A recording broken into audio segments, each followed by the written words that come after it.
Решавањето на долгорочниот проблем со името ќе донесе добро за двете земји, но и за просперитетот и стабилноста на целиот регион, изјави денеска американскиот амбасадор Джейс Бејли. Додаде дека САД веќе долго време им даваат подршка на Грција и на Македонија во однос на спорот со името, но не сакаше да навлегува во детали.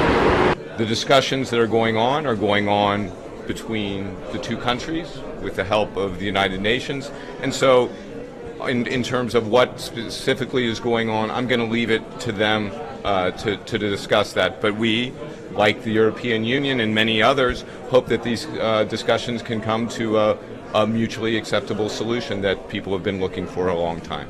За разлика од него, помошникот државен секретар за Европа и Евроазија Вес Мичел завчера потврди дека САД игра активна улога во процесот на решавање на спорот за името.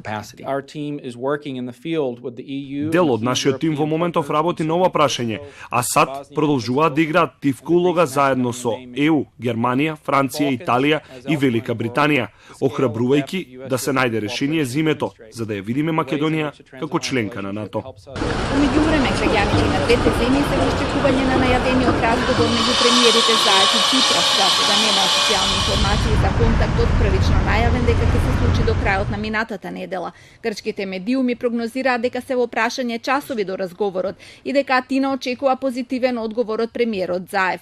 Владите даваат сиромашни информации за други теми и гласини поврзани со процесот, како името што е на маса, јазикот или за тоа што конкретно е спорно од Пакистан. Говорот шефот на грчката дипломатија Никос Кодзијас побари опозицијската Нова демократија. По информациите на поранешниот шеф на македонската дипломатија Антонио Милошовски, кој напиша дека договорот ќе се потпише најдосна утре. Го предупредија Ципрас дека не поседува политички легитимитет да ја обврзе земјата и ќе има лична одговорност. Кодзијас пак им врати дека претходно прифатиле признавање на македонскиот јазик, а сега се противат на договор за името ако по некој има Македонија. Тие на конференција на Обединетите нации во 1977 година прифатија јазикот на Скопје да се вика македонски. Од тогаш е ставен на листата на официјалните јазици на ООН, каде што стои до денеска. Наместо да се само критикуваат, тие пцујат, не се работи за нивно слепило, туку за откровение.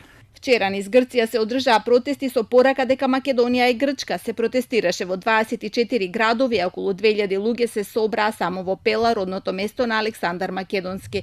Проценките во грчките медиуми се дека организаторите очекувале најмалку двојно повеќе демонстранти.